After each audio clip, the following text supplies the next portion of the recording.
Hello, welcome to Dateability Live. I'm sorry I was 3 minutes late this morning.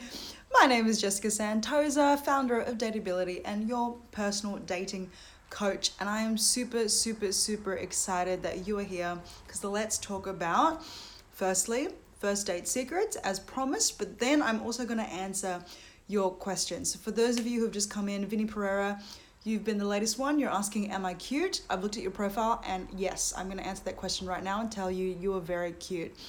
And for the other ladies that have asked questions, I will get to you after this content. So I want to talk about first date secrets. I'm pretty passionate about this. I'm always updating my knowledge, listening to new psychologists. Esther Perel and Matthew Hussey are my favorites at the moment, but I also really recommend Henry Cloud and John Townsend about boundaries or boundaries in dating, or how to get a date worth keeping, or I'm also listening to Dr. Randy Gunther and definitely John Gottman. So those are my favorite picks, and I'm always learning from these guys. And so when it comes to first date secrets, I know I've done a few first date tips, and we tend to get overfed advice about what to do on a first date, like be yourself, or wear what you're comfortable with. Welcome, Ken La Romana. Welcome. Thank you for waving, La Romana.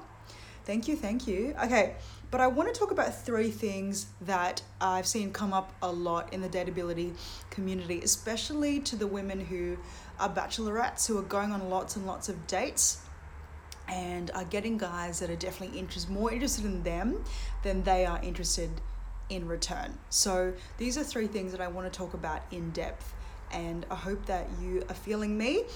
Please leave your messages in the comments or slide into my DMs so we can talk about this. Okay, so the first thing I want to say is that I want you to treat dating like people's school or a form of self-development. So I have written an article about this on my blog, about app dating. The thing is, right, when we're dating and we're putting ourselves out there, hello Hillary Marshall, welcome. When we're putting ourselves out there, you've got to realize that the whole process is a learning process where you will learn definitely more about men. You'll learn about how to upgrade and up-level your social skills, about starting a conversation with a stranger that you've never met before, and sort of representing yourself and your context. And you'll also be learning how to flirt and learning about your level of femininity and how confident you are, and how confident you are in your attractiveness and how that fares with the opposite sex. So we're learning all these things when we go on these dates. And so if you feel like you're somebody who has enough education about that, and for you're actually just trying to find the love of your life, you're just trying to find somebody who is really compatible with you, please DM me, because I'd love to talk to you. Because we always need to treat every experience like a learning experience and not be outcome focused, just like I mentioned in my latest post, which 200 of you liked. So thank you so much for the support that you're giving Dateability. But something I read by Dr. Randy Gunther was about how when you listen to a man to just understand where he's coming from his point of view, especially on the first date, you remove yourself from the outcome, because you're not thinking of him as, oh my gosh, if I marry this guy, this is what I'm getting. Like, having that mindset on the date doesn't actually do you any favors. It doesn't help your cause. Kingdom Keeper says expectations are bad. Well, not all the time, but yes, definitely on the first date. The only thing you should be expecting on a first date is, am I going to have a good time with this guy? Are we going to have a fun, enjoyable conversation? And everything around the service and the food at the restaurant that you're going to, say if it's a dinner date. I'm not that supportive of dinner dates as first dates, to be honest, depending on the context. So if it's a farmer sort of guy and you've known him for a while, then perhaps going on a dinner date is appropriate, but usually not. If this is sort of a complete stranger you've met on Bumble. So going on, walkabout dates where you're actually, getting a coffee, then walking around the water and maybe getting a meal, that sort of stuff is really conducive to a fun time and a fun conversation. where you're naturally going to bring up things about your life that implicitly share what you value and what your core values are. So I love the mindset of, I am just here to learn about you. That is the primary mindset we should have on a first date. I'm here to learn about you. I'm curious about you as yourself, independent of me and who I am. I'm curious about you as your own independent entity. Hi, Hillary, welcome. So when we listen to understand first before we want to be understood, we discover a lot of things about the man, and our intonation changes. So say we ask something like, I'm so curious, like, why did you decide to become an investment banker? You know, I've been interested in myself. I've been interested in it myself, and I just would love to know your reasons for it and your career trajectory. So maybe you can start off by asking that if it's appropriate, and if you wanted to go deeper, you might, hi Debbie, hi Angie, welcome.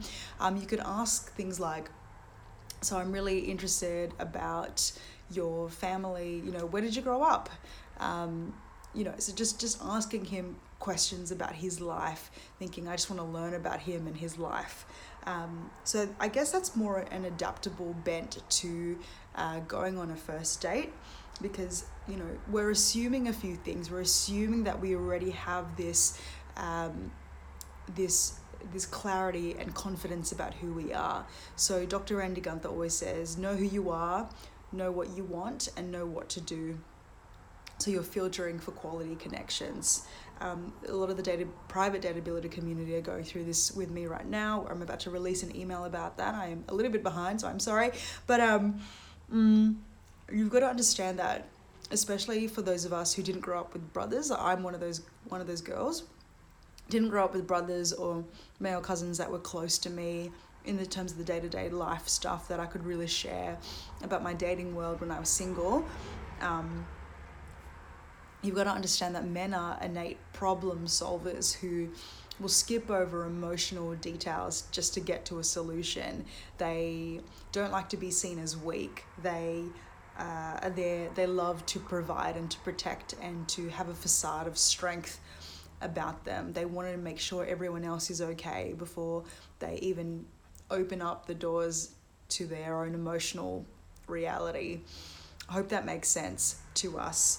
But yeah, see it as a people school or a man education lesson for yourself. Be curious about people. I'm here to learn about you. And so guys, if you're watching this, you know, one of my female clients in her 40s, who's a total bachelorette, she's dating lots of guys, she's very attractive, and so has a lot of guys asking her out and a lot of opportunities to go on these dates, and she has the energy for it because she's actually really fascinated about people in a genuine way. Hi Shemaine Prince, welcome. And you know, she recently went on a date where there was a guy who was really successful and cute and ticked a lot of her boxes, loves Jesus as well, and yet he just didn't ask her many questions about herself, and so she was tempted to turn him down. So if you're a guy watching this, I'm going to go to the next point, which totally segues perfectly, but treat it like a dance. So if you talk too much about yourself, know that that's a massive turn off to women. So treat it like a dance where she's asking you a question and then you share about your life, and then you ask her a question and she shares about her life. So it should be this beautiful back and forth where you're both sharing details about each other's lives and sort of like testing the connection, seeing if there's, maybe testing is the wrong word, but you're assessing whether this person has a real connection with you. So the third thing I want to say is to be honest at the end of the date. So how do you really feel? Hi, Push, Pray, Fight, and it's Steve. Welcome. And Josie Acuna, I'm so sorry I didn't acknowledge you. So be honest at the end of the date. Redeemed versions of The Bachelor, The Sniper, The Farmer, and The Sweetheart. If you caught my blog on the 4 types of men you'll meet in dating, every redeemed version of a man does appreciate honesty honesty about whether you're attracted to him, whether you feel a connection with him. And I know a lot of women say to me, I don't think it's kind for me to say, look, I'm just not attracted to you. Yes and no. It depends on which type he is. If he's a bachelor, he'll be confident enough to take that. If he's a farmer, he usually is. Sniper, he usually is. Sweethearts, maybe not so. They might not be secure enough in themselves to secure enough in themselves to take that sort of feedback. And that's why in a rejection video that I gave about a year ago, I talked about how if a guy asks for feedback, that's when you give it to him. Okay, Lara Manna asks, do you have particular questions that could be asked during a date, perhaps on a broad spectrum? Okay, yeah, cool. Lara Manna, some questions that I recommend are things, sort of like hypothetical questions. So maybe you could make it a fun game. I really love playing Would You Rather. So you might go, so would you rather, start off really light. So like, would you rather have a private jet where you can fly anywhere you like on whatever day, or would you rather have a private boat? I don't know, something like that. And then you could then you can do a back and forth of would you rather questions, and it becomes a fun game as you're walking by the water and getting a coffee.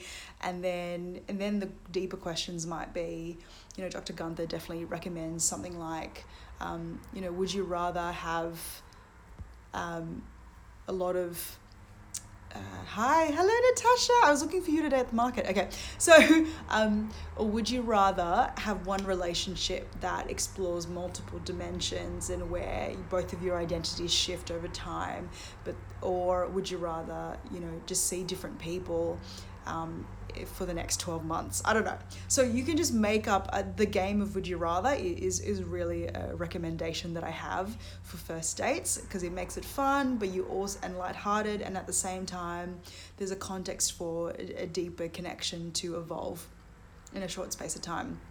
And also the different contexts of the date really assist that environment of the date. I hope that answers your question, La Romana. Anything else that I recommend? Maybe something like, so tell me about yourself, or tell me about your family, or tell me about, so you're an investment banker, what led you to that? Or, you're, you are really passionate about yoga or traveling, tell me about your travels. Is it because of this? And assuming the best. So I think some women can filter through a lens of negativity sometimes, and if they bring that negative energy into the date, the man can feel that, and he can sort of feel interrogated. So and when we interrogate a guy, he can feel that from us, because we're sort of vetting for our own desires and our own needs and our own agenda, rather than actually genuinely wanting to get to know him. Okay, I hope that's useful. So I want to move on to, so those are first dates. Those are the 3 first date secrets. So the first is treat it like a people, school, or man education, ladies. Or for the guys, a woman education. But I have different advice for men. And if you're interested in that, let me know and I can do another live on that. The second is to treat it like a dance. So he asks a question, you ask a question, you sort of go in this really lovely back and forth. And the third thing is always be honest about where you want things to go. But at the same time, give it a chance as well, because maybe he will talk too much in the first date, but he actually shares all the same core values as you. So give him another chance. He might be nervous. My fiance had a rule when he was single to always just give it 3 dates. So you just keep asking girls out on dates until they said yes, or until they said no.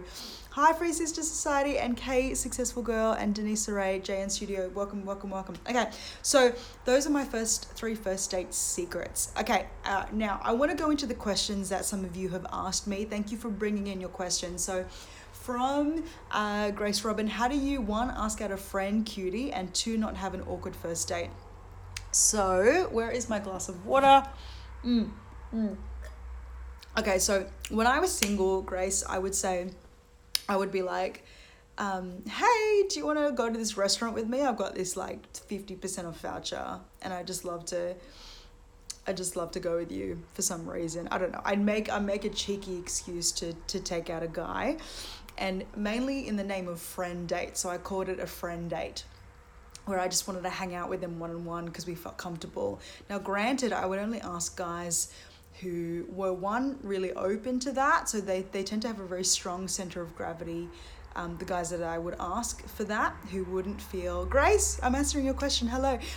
So I would ask guys who were quite secure in themselves and who I had a very comfortable friendship with, or were quite self-developed, if you know what I mean, that they would get it. They would get that I was just wanting to hang out with them one-on-one. I didn't really mean anything by it, even though there was a bit of flirting here and there, but there was like a really good dynamic between us. And then I would be like, hey, I've got like these really cheap tickets to the movie. Do you want to come with me? So, and be like, hey, if it's appropriate to define the relationship and just say, hey, I just want to hang out with my brother. So I hope that's okay. The second thing you've asked is how to not have an awkward first date. Okay, I want to play devil's advocate here and be like, maybe we should embrace the awkwardness. Maybe we should embrace the awkward tension, So there's one of my clients in her late 20s who I talked about last week. Good night. Hello, Disa Biblia. She's in this situation with a guy right now where there's a lot of sexual tension between them, a lot of romantic and sexual tension, and it is awkward, and that's okay. I think to laugh about it and to be okay with things not being perfect. I think we think that awkward when expectations maybe aren't met, or there are two kind of clashing viewpoints about something. And I think that to always want everything to be smooth and ironed out is unrealistic. So just embrace the awkward tension. I feel it a lot when I'm running flirting workshops. I'm like, I know you hate me right now, but embrace the awkwardness. It's good for you. So that's what I have to say to that. Okay, so Chloe Hubbard asks, I just got out of a long-term relationship 2 months ago. When should I start dating again? Chloe, date again when you feel like the next guy doesn't have to pay for the mistakes of the guy you just broke up with. Yes, so when we feel like we can start fresh and you open up a new chapter in our lives where we can write down new things, pen down new memories with this new guy, that's when we can start dating again. And it might be a matter of, I definitely went through 11 years of therapy myself, and I still see a counselor sometimes. I really think it's valuable for us to emotionally cleanse ourselves. Like it was very normal to see a counselor in one house I lived in with 3 other girls. It was so if you feel like you need to emotionally vent and cleanse yourself, please do so, because I think it's good for us to do that. If you can start a new page in your life, you're ready to start dating. But if you still feel triggered by things and it's still really fresh and you almost start breaking down to cry, or every time you speak about your ex you feel bitter, probably not wise to start dating, or just first to see a counsellor, and that if that counsellor thinks it's okay, then maybe you can go for it. Or you can talk to me, just slide into my DMs, tell me your email address and we can talk. Hi Junie, welcome. Oh, I really loved your comment, and you're probably a fabulous bachelorette yourself. Okay, so Miss Stu asks, how do you respond when a guy is obviously immediately physically attracted to you and wants sex? And also, men who aren't seeking anything serious readily ask me out, but godly men don't. Okay, so what I have to say is that you are a beautiful girl. I know who you are. You're a beautiful, beautiful woman. And just because guys want to sleep with you, it doesn't mean they have bad taste. I'm pausing there for a reason. You know what I mean? Okay, so it's good that you're creating this attraction and this slightly out of balance energy with men, that they do see you as sexually attractive. And I think take the compliment, let it massage your ego, and then move on, and don't give them any more attention. If there are certain actions that we're taking with certain guys that mean that they want to sleep with us, and we're encouraging that, when really in our heart of hearts we don't want that at all, we actually want to save sex for marriage with our beautiful husband one day, then I would just say don't divert your attention away from these guys and take the compliment and just move on. And I'm really, really proud of you that at the moment, guys, hello image bearers, welcome. Guys who aren't seeking anything serious readily ask you out, but godly men don't. I think that is a matter of attracting too many snipers, which is, again, not bad. Like that's just what the game is like these days with modern dating. A lot of snipers are asking you out. Again, take the compliment and really just bring it to the Lord in prayer and say, thank you, Lord, that I am getting asked out and I do have that attention and I am attractive, but Lord, I'm actually ready to find my husband, and I pray that you put him in my way, and I pray that there would be some serious options being created here. Hi, Miss Becca, welcome. So I think, bring it to the Lord and ask him to sort of downsize for you and bring in your top 4, so to speak, where you've got the choice of men, because it sounds like you've got the choice of men, and there's maybe an alteration. Hello, David Ancombe, welcome. Where we can start to act in such a way where, I think the Holy Spirit will reveal to you certain things that we can be, actions that we can progress in ourselves that then externally attract, because we attract what we put out there. And so I think it's amazing that when men are attracted to when I was a single woman, I was really actually thankful that men were attracted to me. But then I got used to the attraction, and then it was all about flirting but not being available. Because I wanted a godly man, and that was the attention that I wanted to proliferate. I hope that makes sense. Okay, Tatawa asks, where are the men? With 4 question marks. I love this. So where are the men? All right, so I'm actually about to release a conversation starter cheat sheet, your ultimate conversation starter cheat sheet. Starting conversations with the bachelor, the sniper, the farmer, and the sweetheart. So things that you can do to draw in more, to widen your funnel and draw in more men. Most likely, because I know you, Tad, most likely we need to start swimming in new pools.